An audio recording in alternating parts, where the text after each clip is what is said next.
Today we're going to be looking at every single current active champion in the WWE today across NXT and the main roster, and we're going to look at who I think is going to be the one to dethrone them. If you didn't know, this is actually a monthly video series, so you can go back to the previous months to see how good or how bad my predictions were. And I'm sorry that this video is a little bit late in the night because I was just so busy watching Real Madrid make the comeback of a lifetime. Bayern Munich, how do you fumble that game? And as always, don't forget to subscribe to the channel, ring the bell for notifications. If you're a wrestling fan, I know that you're gonna fall in love with this YouTube channel because we always upload daily wrestling content. All right, let's get to it. Let's start off by looking at the WWE Women's Tag Titles. In the last video, the champions were the Kabuki Warriors. They didn't defend their championships at WrestleMania, so they still were able to hold on to those things right through to Backlash. However, they did ultimately lose the titles to the team that I did predict was going to dethrone them, that being the super team of Bianca Belair and Jade Cargill. Now, in terms of who's gonna dethrone this team,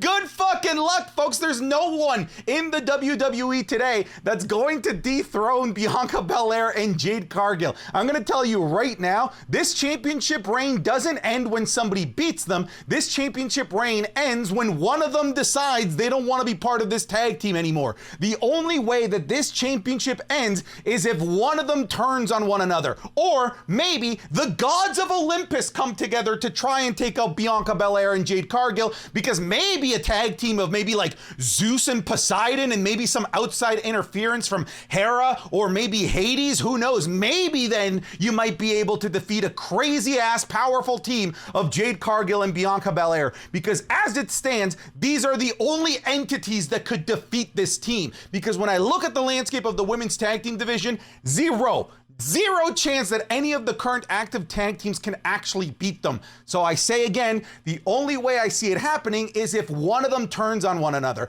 But still, even then, I don't see any of the current active teams being the ones to be able to capitalize. I think it's going to be a pair of main eventers that will be there to capitalize on the inevitable implosion of this team. So hear me out. All right, they are starting to put them together on screen, and they've been together off screen as well on WWE social media platforms.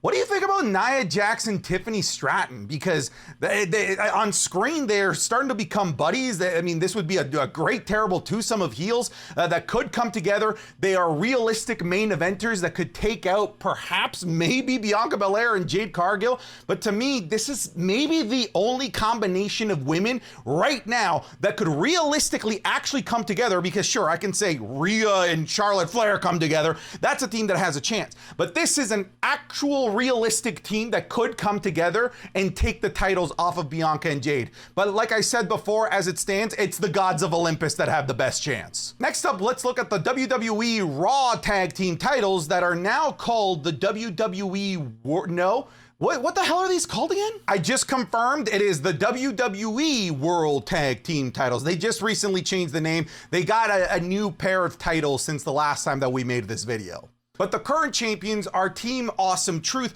and to be honest, right now they don't really have a set storyline or feud to make it easy to predict as to who's going to be the one to dethrone them. In the last video, I really took a wild guess and assumed that it was going to be the Judgment Day that still would come through the smoke and be able to band together to take the titles off of Miz and R-Truth. However, that doesn't seem to be anywhere near the end goal of the Judgment Day storyline right now. They're too busy dealing with infighting to even be focusing on bringing back the World Tag Team titles. So I don't see this being the case anymore. In fact, I'm gonna, kind of similar to what we did with the women's tag titles, I'm gonna pitch something to you that doesn't even really exist at the moment that could maybe potentially come together within the next couple of weeks. And it involves the Chad Gable heel turn.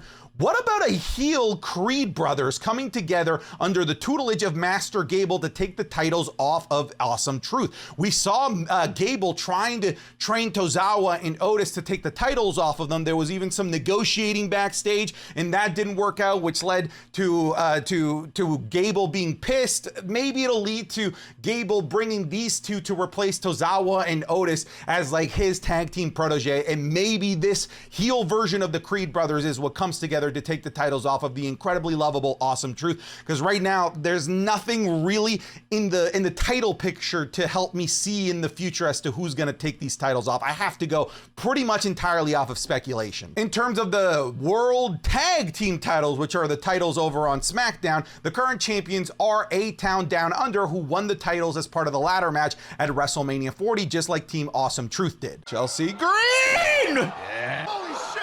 Oh my God! Oh my goodness! Oh my God! Didn't get to the match. So dumb.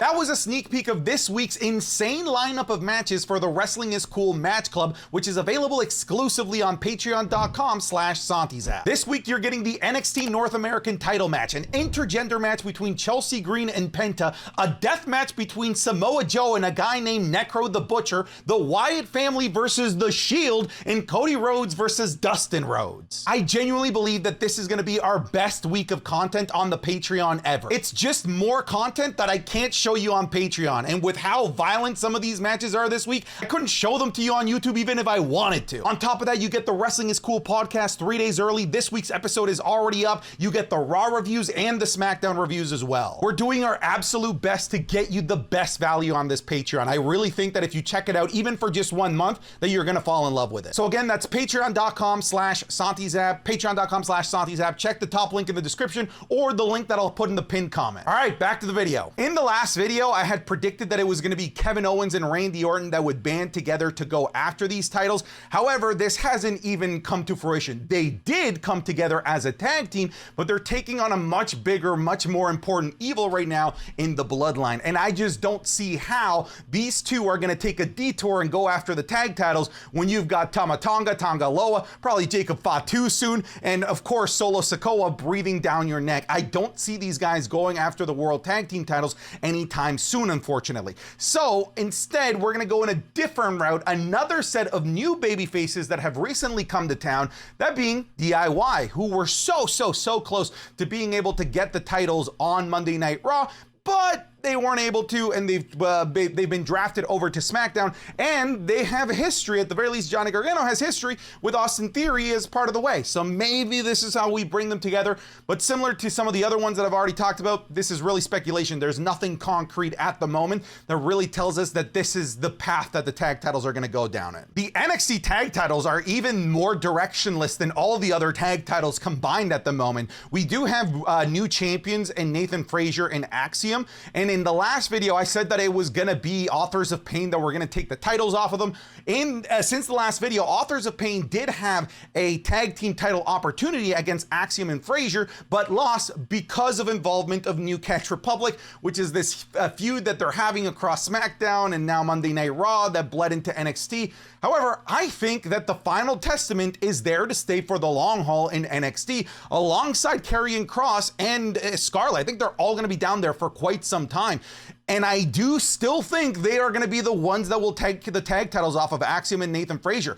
When I look at the rest of the tag team division in NXT, it's kind of non-existent at the moment. So this is kind of a by default choice. The NXT North American title is not leaving Oba Femi's arms anytime soon. Similar to Jade Cargill and Bianca Belair, I think right now the only team that could come together to take out this single man is the Gods of Olympus. In the last video, I said that it was going to be American Dad Ivar, who's gone down to NXT to wear his leather vest and his skinny jeans and ditch the Viking, cosplay. I thought that maybe he would be the one to take the title off of Oba Femi, but I don't think that that's going to be the case. Instead, we're going to go down a different route, a returning superstar. I think it's going to be Wesley. Oh, I'm sorry, that's John Cena. I kind of got them confused because John Cena came back from a freak injury in an insane amount of time, just like Wesley. Dude, dude, this guy was supposed to be out for like a year and a half, and he came back in like 4 months from spinal surgery. What? This guy is dude, he's got Wolverine powers. I could see a world where it is Wesley that reclaims the North American Championship, because I see Oba Femi being called up to the main roster at this point before Wesley. I think that the WWE has big things in line for Obafemi, whether it's being called up to the main roster or, dare I say, go after Trick Willie. We have a new title entering the picture. We have the just announced NXT Women's North American Championship, which, just like the inaugural Men's North American Championship, is going to be awarded in a 6-woman ladder match, because that was the original Men's North American title. It was a 6-man ladder match back in 2019. By the way, you can watch that match over on Patreon now. It's part of the Match Club this week. In terms of who I think is going to walk out as the new, inaugural NXT Women's North American Champion, I think it's going to be Sol Ruca. I think that she fits the bill. She is the perfect mid-carder that could use this championship to elevate to the main event scene of NXT. If they're going to use this championship how it should be used, as a launching pad for the mid-card of NXT, I think that she is the perfect choice, and she would be a great representative for this championship as well. Let's look at Logan Paul's United States Championship, and this one's also in murky waters. They haven't really done anything since WrestleMania to really help visualize a feud as to what they could be doing with this championship. He's on the poster of King of and Queen of the Ring, but he's not in the tournament, and they haven't really talked about his championship, so we'll see if maybe he does defend it in Saudi Arabia, but right now I don't see how we get there. I originally said it was going to be Randy Orton. I think Randy's going to be busy for a really long time with the bloodline. I said that maybe it was going to be Randy at SummerSlam, to give Logan Paul a big marquee main event quality match against a major, Hall of Fame worthy talent in Randy Orton. But I'm starting to lean somewhere else, because Randy Orton has a very clear path and direction right now with the bloodline that could put him in this feud for the better part of the rest of the year. The one that is getting a lot of TV time that doesn't have a huge direction at the moment is LA Knight. I think they might be prepping LA Knight to once again reignite this conversation of LA Knight being the United States champion.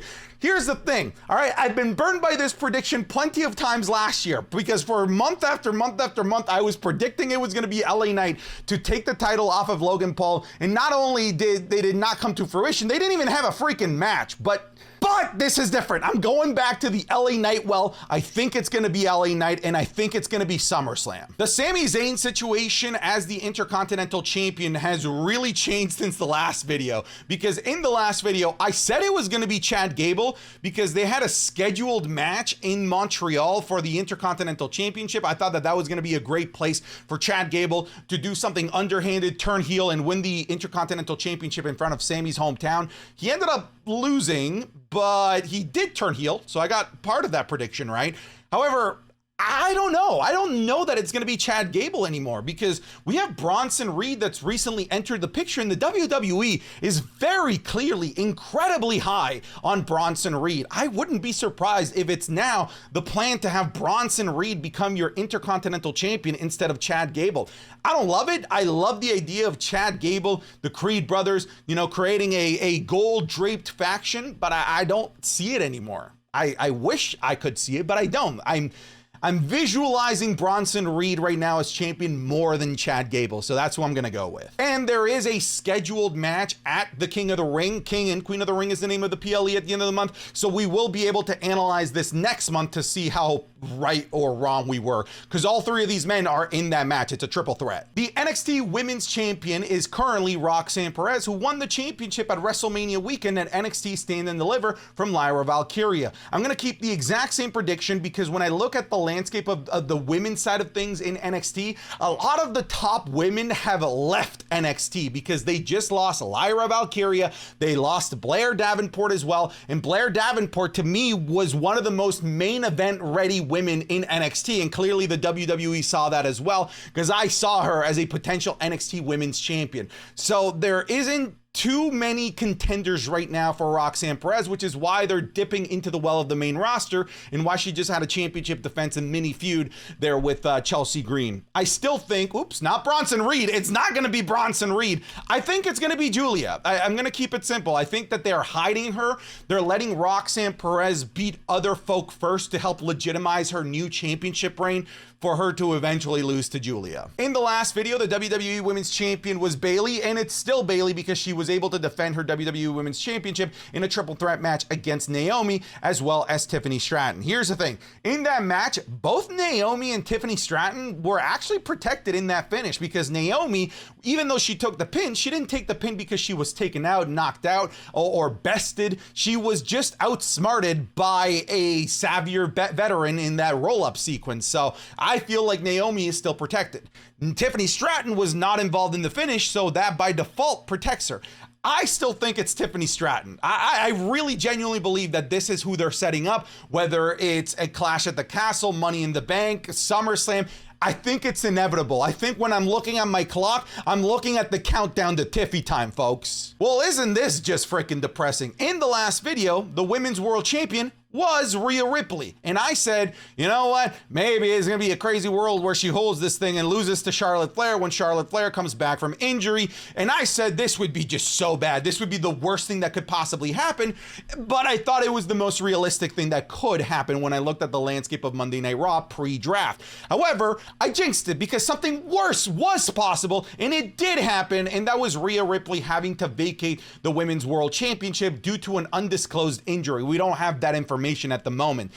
The championship was given to Becky Lynch after she won a women's battle royal, and I don't think that she's going to be holding this thing for very long. I do think that the inevitable path is for Becky Lynch to lose this championship to Liv Morgan. Now, I know a lot of people wanted Liv Morgan to win this championship at the battle royal, but I do think that this is a better path for her because then she can win the championship by beating a legitimate, champion, beating a legitimate Hall of Famer in Becky Lynch. So Becky, to me, is really there to help elevate the championship in the absence of Rhea Ripley to make sure that it didn't lose all of its prestige because of the fact that it was vacated. So I'm going to go with Liv Morgan so that we can eventually get Liv Morgan versus Rhea Ripley when Rhea Ripley does return. Your current NXT champion is Trick Williams, and really there's no indication as to what could possibly happen with this championship right now. Just like the problem with Roxanne Perez in the women's championship in NXT, a lot of the top men were drafted in the draft by Monday Night Raw and SmackDown and Carmelo Hayes and Ilya Dragunov. So